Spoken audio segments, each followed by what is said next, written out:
Hey, if you started live streaming and if you're doing it on the cheap, then you're probably using OBS. Now, a couple of weeks ago, I showed you guys how to get OBS set up, and today we're going to talk about how to go a little bit deeper in OBS and set up some more advanced shots. So let's do it. Hey, in case you're just joining us for the first time, my name is Dave Curley, and I am one of the church media guys. And by the way, if you want to learn how to use and what did I say? It's learn how to leverage media, amplify the gospel, and change lives, then you can start now by clicking the subscribe button and ringing the bell. With me, as always, up, where'd it go? Hang on, and boom! With me, as always, is my partner in crime, Mr. Justin Nava. He is, he's the guy that's taken his own church's live stream and 10x'd its viewers. I don't know what 10x means. Did you you made them larger? What? We 10x'd. I guess it's you got to be in a certain tribe to use that kind of language. Oh, we 10 times the number of viewers. Yes. That's awesome. All while I was a volunteer. So wait, you had one viewer, which was your dad, and then we went from 1 to 10. Yup. No, I'm just kidding. Statistics are an amazing thing. We ended up going from about 7 to 70. Oh, that's awesome. In a church of about 180, 190.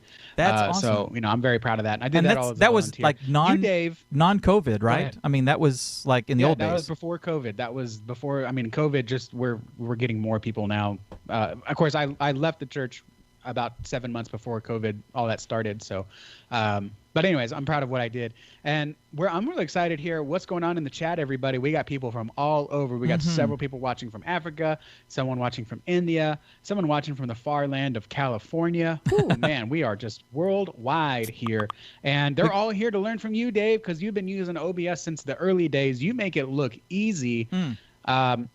We struggle, people like me struggle for hours on end, and then we get into Mastermind and just say, hey, what's this one thing? And you just say, oh yeah, just press this button. Yeah. And you're like, what? And while a mechanic can say, oh yeah, flip this switch, redub this wire, that'll be $700. Dave, you're giving it out for free today. And I'm ready. I'm excited. So let me ask the chat here while we get started.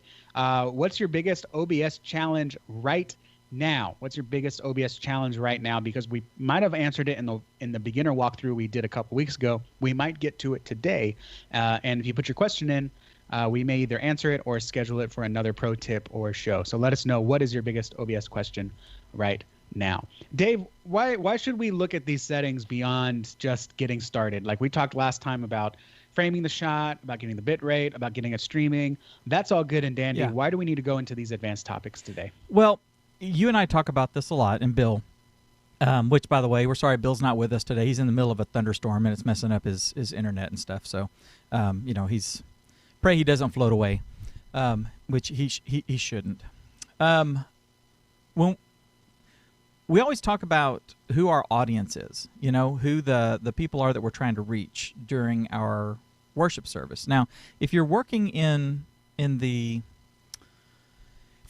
media booth with the sound on the sound team, then you and the worship team up on the stage and the lighting person are serving an audience of the people that are in the room, largely, right?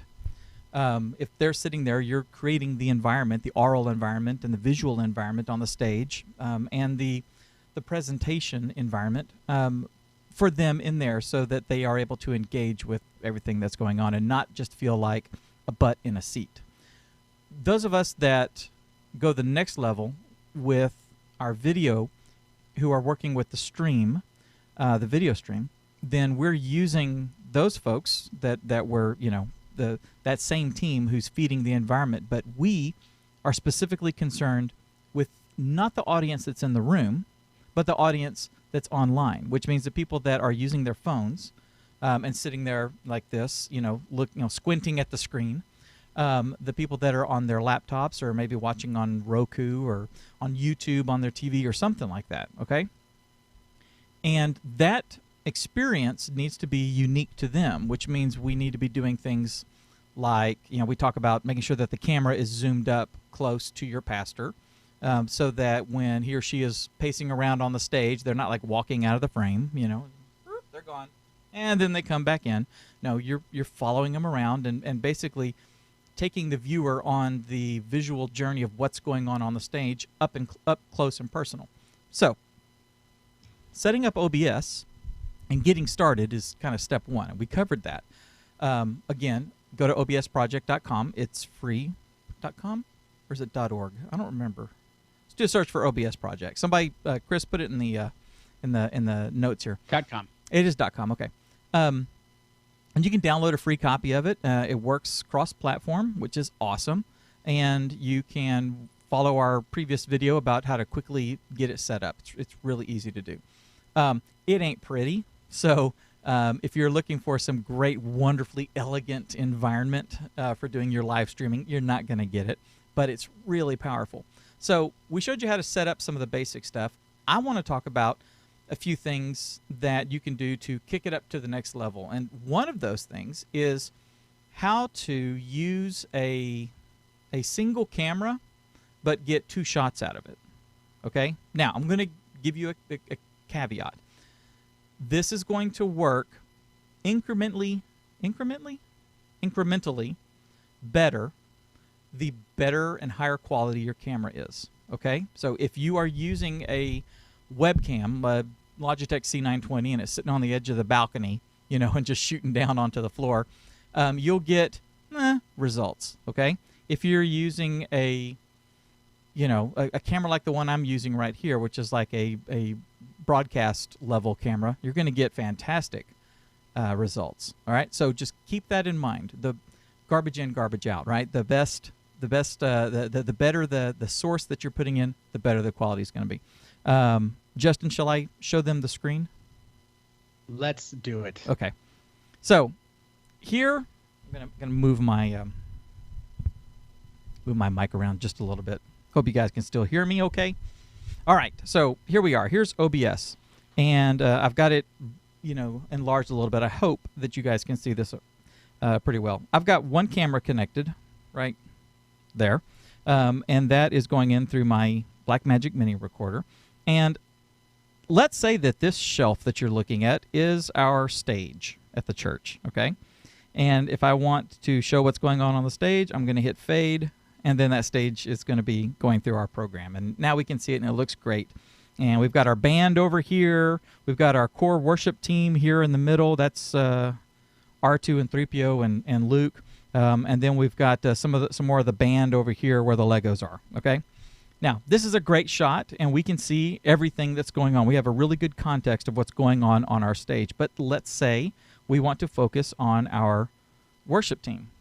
Well, we could, that's going to be a little shaky, but I mean, we could be like zooming up, showing them, and then zooming out, and showing, and going back and forth and doing things like that. But that's not really a good experience for the viewer because it's getting all zoomy.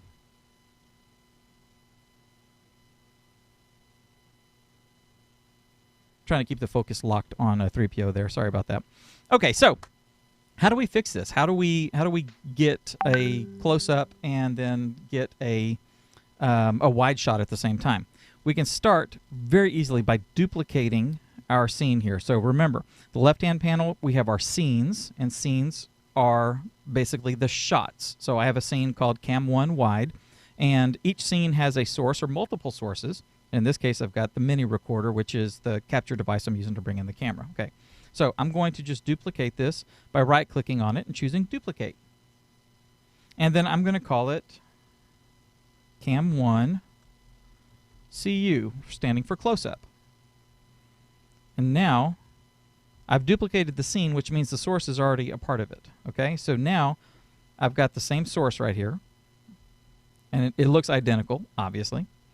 So I'm going to be on Cam 1 close-up. I'm going to select my mini recorder, and now you can see I can click and move around on the screen where my how I want to position my shot, right? So just to make sure that we have apples and oranges here, you can fade to that, fade to that. Okay, well, that's great, but it don't look great. I want to zoom in, so I'm just going to digitally enlarge this.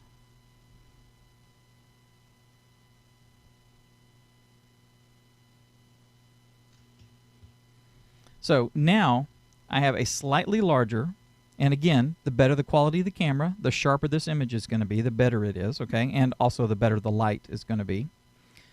But let's say this is what we want for our close-up. And now we can see our worship team and be focused on our worship team just a little bit more than we are in this wide shot where we kind of have everybody. So now we can jump to our worship team while they're leading the prayer, they're doing something, they're singing, and then we can go back to the wide shot and then just start breaking up the shots a little bit more instead of having just a static wide shot and getting visually bored. Okay, we can now increase the visual interest by just going back and forth between these as it's warranted. What do you think, Justin? Looks amazing. I'm honestly, I'm going to try it out after the show just to see if I can do it. Okay. Yeah, it's pretty simple. Like I said, if you got a much better camera, I'm just using a Vixia HFR 800, which is one of the cameras that we recommend. It's a great entry-level camera. And I'm, in my office, I don't have big stage lights and all that sort of stuff. So, and I got autofocus turned on. So, you don't want to use autofocus if you don't have to. So just, keep those things in mind. Let's jump into part 2 here. Okay. So now the next thing we want to do is add a little more variety visually and actually serve our audience just a little bit more, because if they're on their phone, they may not be sitting there with their Bible. A lot of people use their Bible on their phone. So, you don't want them like jumping back and forth, like hitting a little button and then jumping back over to their Bible and reading and losing the stream, because depending on where they are, they may actually lose the stream until they get back to it. If they're on Facebook or, if they're on YouTube, usually, at least on the Android phones, it jumps down to the bottom corner. And they can jump back and forth. And they may not have it sitting on their lap either. So let's give them some Bible. So if we are, where are we? There it is. All right, so let's take a look at adding our Bible in here. So we've got our 2 shots, and now we're going to add our Bible. Now I've got the Olive Tree Bible software app running. I've been using it for years. I love it, by the way. It's really good. Got it running here on my Windows machine. There's also a version it's also available on Mac, so you can do this on either one, and I have, and it works wonderfully. But let me show you what we're going to do. We're going to go add a new scene, and we're going to call it Bible. And I'm going to hit OK, and now we've got an empty scene. And we're going to go add a source, and this source is going to be a window capture. So, I've got one window that is OBS. I've got another one that is Olive Tree. So I'm going to choose Window Capture, and I'm going to call it Bible Software, and hit OK. And it automatically chose the Olive Tree, because that was another window that is currently running on the desktop. But if you drop it down, you can see there are other ones that are available. So we have that, and we're going to hit OK. And now I've got it sitting there on the screen. Now, it's not sized properly or anything, but look, if I just move my mouse, just like right over here to the to where the app actually is, see how I'm able to control it? So I haven't even left OBS. OBS is still there. It's still hot. It's orange, so that's the main thing. This is in the background, but I just hover over it, and I can do my scrolling. So check this out. Let's enlarge it so that it fits the screen real nice. And let's see. There we go. So that works for us. So now I've got my Bible on here. So when the pastor says, all right, so get to your Bible. Where are we? We're in Acts 20. Is that right? Yeah. So if you turn to Acts 20, and we're going to take a look at what's going on over there. And here we go. And I hit fade. After the uproar was over, Paul sent for the disciples, encouraged them, and after saying farewell, departed to go to Macedonia. And then we come back to the pastor and keep moving from there. Okay, hype man, hype it up.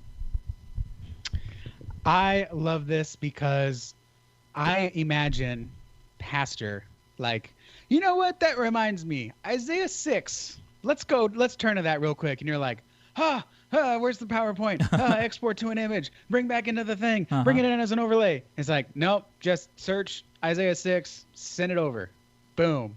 Love it. And that's the thing that I really like, is being able to do it on the fly. Now, we use ProPresenter at our church, and so you can incorporate Bible lookups. There's a service that you can choose the translation you're using. You can put in the scripture, and you can go burp, and all of a sudden a whole bunch of slides are made, and then you can cut to those slides and all that. But I'm looking at like 3 or 4 steps to kind of do this on the fly, and a lot of pastors do on the fly, which reminds me, we see this originally back over in 2 Chronicles, and put your eyes on it with me here for a sec. You hear all the pages flipping in the auditorium and stuff. So your pastor doesn't always stick with the prescribed stuff, and my pastor, if he's got like a scripture that he really wants to highlight, even if it's not in the main passage, he will make a slide for it. But then there's those off times, or when we're like right in the middle and we get down to like, I don't know, verse 17, and he says, now, the reason this happened was, let's jump back up to verse number 2, and so what are you doing? Sitting there squinting at the slides going, where's verse number 2? In this case, I just like scroll up and it works. It gets me there real fast. And I like it because it's interactive and it's kind of like raw and in the moment, and that just adds another flavor to the live stream. Yeah, 100%. And we'll get into how you can bring in ProPresenter, and it's kind of the same idea. Yeah. When you're doing stuff on the fly, but I really like that idea. Hey, Dave, since I can't do it, why don't you tell the people before we get into the last part, ProPresenter lyrics? Why don't you tell them how we're streaming today's show and how to easily multi-stream with OBS in combination with something called Restream? That's a great idea. If you guys go to getrestream.com and sign up, you can get a $10 credit by signing up and using our link, getrestream.com. But what is Restream? It is a service that lets you syndicate your live stream. Okay? I know, big word, syndicate. Look at it like this. Let's say that you want to stream to YouTube. You want to stream to Facebook. Let's say your Facebook page, your church's page. And then you want to also stream to your church's private Facebook group. A lot of churches have multiple groups. We have one for the members of our church, and that's where we say, Miss Betty's funeral is going to be on Saturday. We don't want to put that on the page, where your first visit to our page is like pictures of the funeral. We don't want to do that. So we got 2. We got the public-facing page, we got the group, and then we got YouTube. So how do we do this? In OBS, there's not a way to like natively stream to multiple services, multiple services, multiple platforms, And frankly, while your machine may be able to handle it, a lot of people are still using lower powered machines. People are even using i5s to do their live streams. And the more you are streaming, the more you're encoding, okay, just like you're encoding this session for your live stream, the more times you do that, the more CPU or GPU gets used, and the more your system can bog down. So if you're trying to stream to all 3 of those platforms, and you're saying, okay, make a 3 megabit or a 5 megabit H.264 stream and send it out here, and make an H.264 stream and send it out here. I mean, you're bogging your system down. With Restream, you don't have to worry about that. You just go straight to Restream. You stream once. You can, if you can handle it, send a 6 or a 7 or a 10 megabit stream up to Restream, and then you go in there and you add your YouTube channel and the 2 Facebook destinations, and then you just toggle on what you want to do, and it sends it over there. So now you can stream once and view at multiple places. It's really awesome. We use it all the time. We're not even streaming to another platform right now. We are only streaming to YouTube right now. We are still using Restream. Okay, so and a hidden benefit that I see, especially right now with things crashing all the time due to bandwidth, when you're using OBS, you can just set it just to always stream to Restream, period, and then Restream will put the stream wherever you want it. But then also, when I do that, for example, when I do anything, even Ecamm, and I send it to Restream, what happens is the Facebook Live goes down. All I have to do is check Restream. As long as Restream's getting the signal, but Facebook is down, I know the issue is with Facebook and not with my stuff. That's right. So it's another way to make troubleshooting even easier, and you have proof to say, it's not us, it's Facebook, okay? But we'll have a local recording, we'll be good to go. Or, oh no, it is us, let's fix the problem.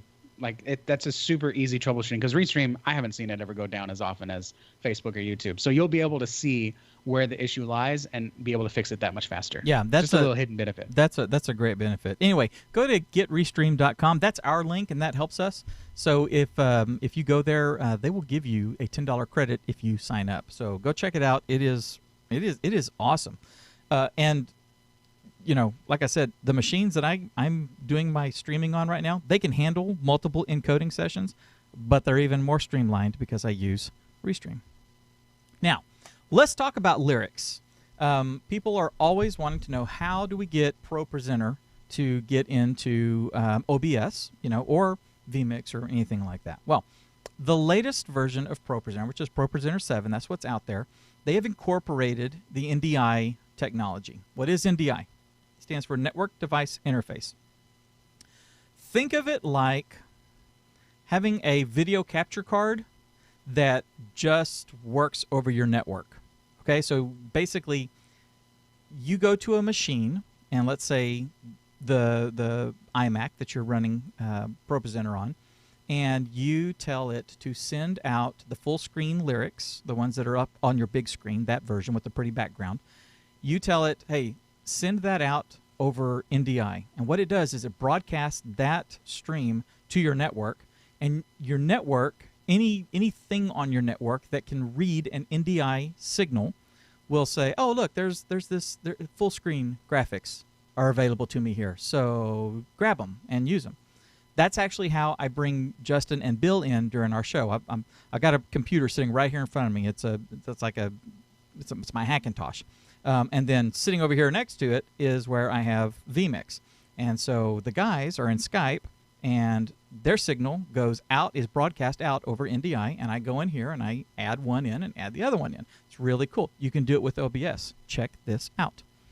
I have got, last time I checked it was working, so hopefully it's still working. But I've got a MacBook Pro sitting in the garage that is connected to my network, that is hardwired. I'm not using Wi-Fi. We're hardwired. And we're going to try to add. So remember we were saying we got our worship team here? And now I want to bring in the lyrics. I want to bring in full screen lyrics. So I'm going to go and add a new scene. And it is called Lyrics FS, full screen. And now I need to add a source. So I'm going to go add source, and I'm going to go and choose an NDI source. By the way, in order to use NDI on OBS, you need the NDI plugin, which you can get from the OBS website. And I'm going to call this FS Lyrics, full screen lyrics. Hit OK. And now, see we're here where it says source name? We're going to see if it's available on our network. And there's a bunch of stuff. My CTA Razor, which is the machine I'm on right now, is putting out stuff. The vMix unit is putting out stuff. And then my iMac is putting out stuff. See, look, there's Skype JB Nava right there. And then we go down to the MacBook Pro, and I can't remember if it was 1 or 2. I think it was 3. So I'm going to choose MacBook Pro NDI number 3 and hit OK. And it should come. There they are. Look at that. There's our lyrics running on our MacBook, feeding the thing. So now we're in the middle of the song. Worship is singing, and I'm going to go over here, and here's the lyrics. And we can be looking at them full screen, and you can enjoy them. And then we can go back to the worship team. There we go. Now, I'm going to show you something else.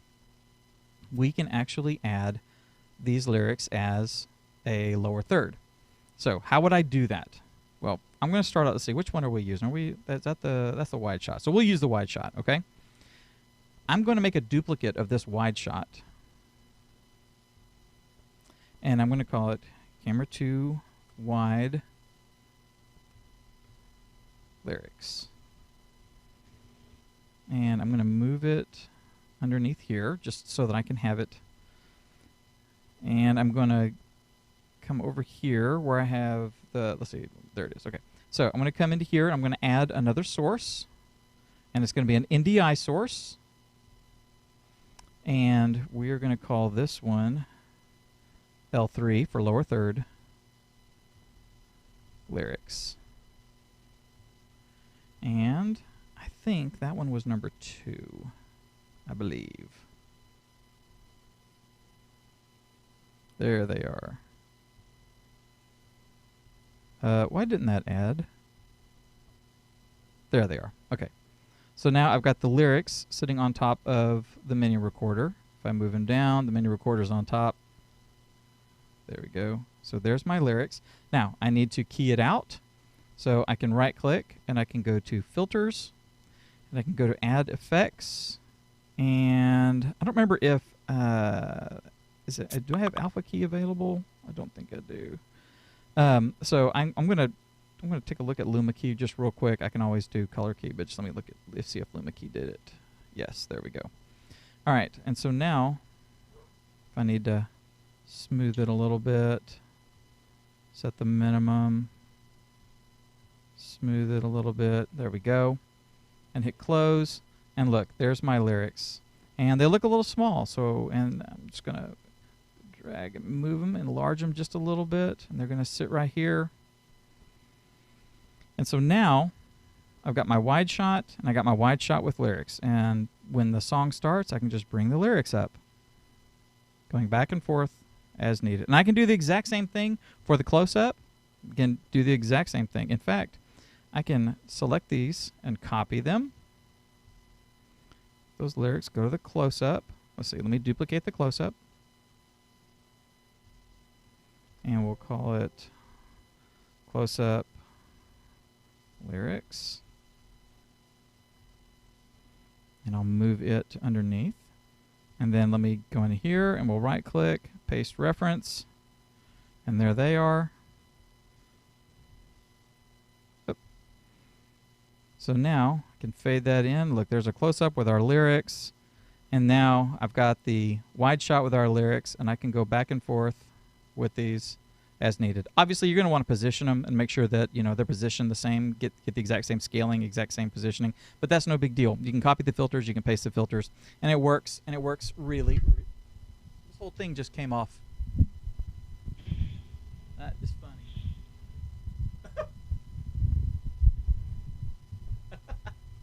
The whole microphone. You know, the same thing happened to me last week when I was filming a course. That is funny.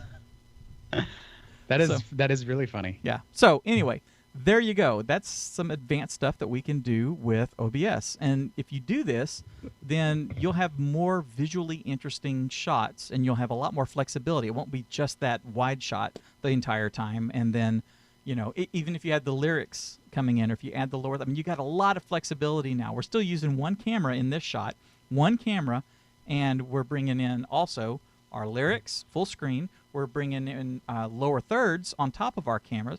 We've got a two camera shots from one source. So we've got a zoomed up version, and we've got the wide shot. And we've also got our Bible coming in. So we've got a lot of flexibility, and we really haven't spent a whole lot of money because we're using OBS and it's free. Final thoughts, Mr. Nava? You make it seem so easy. Yeah, I think how long should this take to set up? What are some obstacles people could run into when trying to get ProPresenter coming into OBS like that?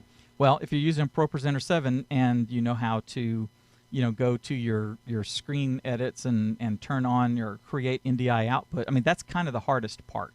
So if you have someone who's like really good with ProPresenter, then, you know, they'll be like, oh yeah, sure, I can do that. And they go and click a few things, and next thing you know, that output is created, and now it's on your network. You want to make sure, guys, I know everybody loves Wi-Fi. It's the coolest thing. You don't have to have cords, and it looks pretty. It sucks for live streaming. That's just the way it is, okay? You need to be plugged in, and especially if, like with ProPresenter, now that I have that feed coming in, that feed that is like the full screen, that's the feed that's coming from the, or that is being used on the projectors, like on the walls. So if it's happening on the walls, it's also happening, you know, on that feed coming in through NDI, which means if we play a video, like we did this Sunday, we played a video about worship.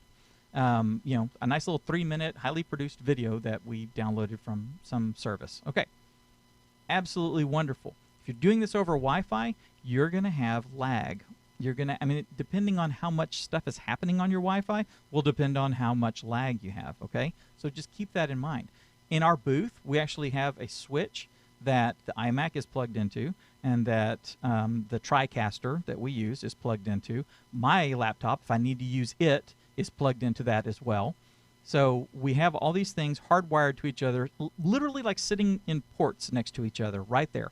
And then that switch connects to our backbone and out, through our regular internet. Doing that, having it hardwired together, will reduce your lag, especially if it's in the same switch, okay? Will reduce your lag to almost nothing. I mean, a frame maybe. So you won't get lip sync issues when you're playing a video from ProPresenter. You won't get, we're halfway through the chorus and the words showed up. You won't get that. Things will happen a lot faster, a lot more real time. And, just the more beef your computer has, the better it's going to work with multiple NDI sources. So just keep that in mind as well. And that's the same thing for the output. So on your ProPresenter, if you've got a really nice iMac or a really nice Mac Pro or whatever it is that you're doing, even if you're using Windows machines, which ProPresenter works very well on Windows machines, the more heft you have, the easier it's going to be to send out multiple streams of NDI signals. So, I mean, it's really cool. It's really cool what you can do. So this is with OBS. You saw how quickly I set these things up once the pieces were in place. I mean, my camera's connected, so that was no big deal. I already have NDI working, and I installed the NDI plugin for OBS. Now it's just a matter of adding sources and framing them and moving them around, and I want to do this, and I'm going to crop, and you can do all that kind of stuff as well. Makes total sense. Real quick, Kathy in the chat said that she uses OBS on a Mac, and when she did an update on her Mac, OBS is no longer working. I would assume go check for an OBS update. Anything else to go get the latest, check on that? No, go get the latest version of OBS. I mean, just keep it up to date. And if it still doesn't work, then you may want to try deleting it and doing a fresh install of it.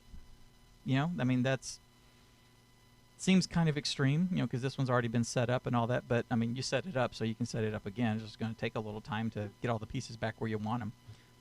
And fair warning: always delay your updates. Yeah. Do not always go with the straight, cleanest, most up to date. Yeah. I mean, my production stuff is still working on Capitan, and whatever the one next to it. What was the one after it? Maverick. Capitan. Yeah, High Sierra. Anyways, yeah. 10.10 or 10.11. Yeah. We're on 10.14 now. Don't be so eager to update your Mac. Yeah, not in a production because environment. This will happen. Yeah. When you're in a production environment, you want stability. You don't want all the bells and whistles. You want stability. So if it's stable and you can add bells and whistles, that's great. But dark mode is not it's not worth it. So it's not worth it. Last question that may be related. Someone, and just real quick, hang on 1 sec. You should, by the way, at the OBS website, you should be able to find the previous version. So maybe you need to do that. Maybe you need to, maybe the current version or the most updated version and the version that you have on your Mac are not working. Just try going back a revision and seeing if that works as well. Okay? Yeah, I'm sorry. Go ahead, Justin. Yeah, one other thing, Fanny said she installed the NDI add-on, and now she's getting distorted audio. Okay. Anything that might be happening there? Anything to check at least? A lot of times. Besides uninstall NDI, and make sure see if that really fixes it. Okay, the NDI add-on. Is she trying to send an NDI signal from OBS? Go turn that off, and let's just get that out of the way. What are the specs of your computer? How much memory do you have? How much GPU do you have? Are you on an i5? Are you trying to do 1080? I mean, it's all the basic stuff. Chances are you're overloading somewhere. Okay, so does it happen if you're streaming? Do you get distorted audio? No. If you're streaming and recording, do you get distorted audio? Yes. If you're not doing either and you're just playing with it and not actually sending a signal out, like I'm doing right here, are you getting distorted audio? Yes. If you uninstall the plugin, do you get distorted audio? Yes. Okay, then that has nothing to do with it. I mean, it's basic troubleshooting at that point. Just try to narrow down where the weak point is. Sometimes it is exactly what you did. Sometimes it is parenthetical to what you did, or it's just something else has happened. Are you overloading the USB port? You may need to put your audio capture device on a different USB port than your camcorder capture card. Separate those. I mean, there's a whole bunch of variables. Anything else? That's it for now. Okay. Then, folks, I hope this has been helpful. If it has, be sure to let us know. Leave questions and stuff in the comments, and we will get to them if we can. And if it's something that a lot of you guys are wondering about, we'll probably do a video on it. So above everything, above all the stuff that we talked about today, and just everything that we talk about in general here on our channel, take what you learn, put it into action. Don't just look at it and go, ooh, this is neat. Grab OBS, put it into action, and use it to go change lives. Have a fantastic week.